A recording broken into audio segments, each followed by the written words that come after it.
Senator Stephen Douglas debates on slavery. Can the people of the territory, in any lawful way, against the wishes of any citizen of the United States, exclude slavery from their limits prior to the formation of a state constitution? I answer emphatically, as Mr. Lincoln has heard me answer 100 times from every stump in Illinois, that in my opinion the people of a territory can, by lawful means, exclude slavery from their limits prior to the formation of a state constitution. Mr. Lincoln knew that I had answered that question over and over again.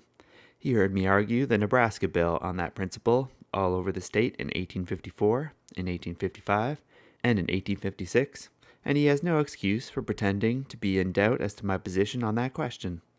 It matters not what way the Supreme Court may hereafter decide as to the abstract question whether slavery may or may not go into a territory under the Constitution.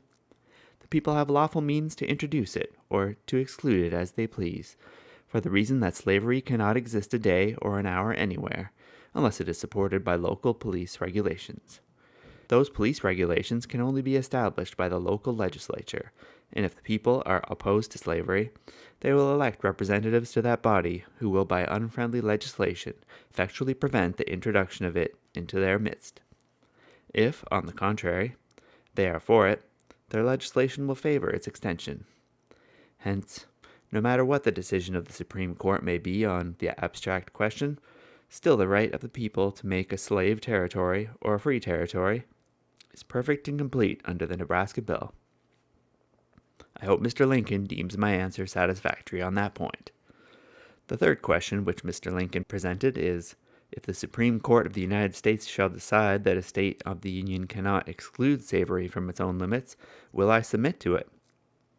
I am amazed that Lincoln should ask such a question. A schoolboy knows better. Yes, a schoolboy does know better. Mr. Lincoln's object is to cast an imputation upon the Supreme Court. He knows that there never was but one man in America, claiming any degree of intelligence or decency, who ever for a moment pretended such a thing.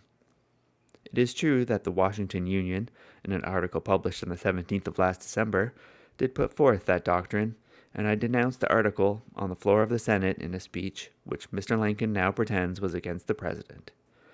The Union had claimed that slavery had a right to go into the free states, and that any provisions in the constitutions or laws of the free states to the contrary were null and void.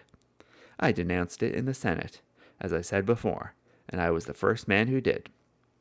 Lincoln's friends, Trumbull and Seward and Hale, and Wilson and the whole black Republican side of the Senate were silent. They left it to me to denounce it. And what was the reply made to me on that occasion? Mr. Toombs, of Georgia, got up and undertook to lecture me on the ground that I ought not to have deemed the article worthy of notice, and ought not to have deemed the article worthy of notice, and ought not to have replied to it.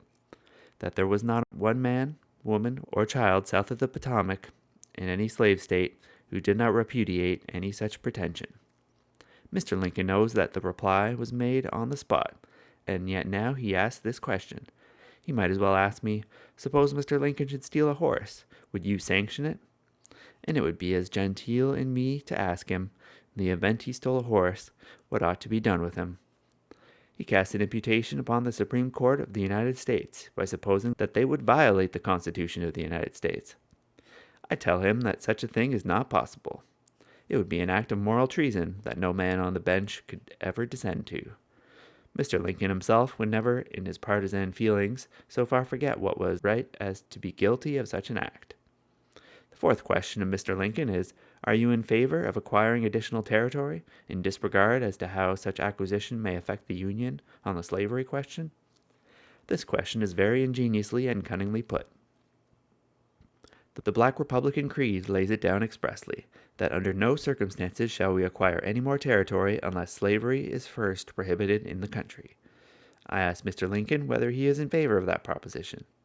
Are you opposed to the acquisition of any more territory, under any circumstances, unless slavery is prohibited in it? That he does not like to answer. When I ask him whether he stands up to that article in the platform of his party, he turns, Yankee fashion, and, without answering it, asks me whether I am in favor of acquiring territory without regard to how it may affect the Union on our slavery question. I ask that whenever it becomes necessary, in our growth and progress to acquire more territory, that I am in favor of it, without reference to the question of slavery. And when we have acquired it, I will leave the people free to do as they please, either to make it slave or free territory, as they prefer. I tell you, increase and multiply and expand is the law of this nation's existence. You cannot limit this great republic by mere boundary lines, saying, "Thus far shalt thou go, and no farther." Any one of you gentlemen might as well say to a son 12 years old that he is big enough and must not grow any larger, and in order to prevent his growth, put a hoop around him to keep him to his present size. What would be the result? Either the hoop must burst and be rent asunder, or the child must die. So it would be with this great nation.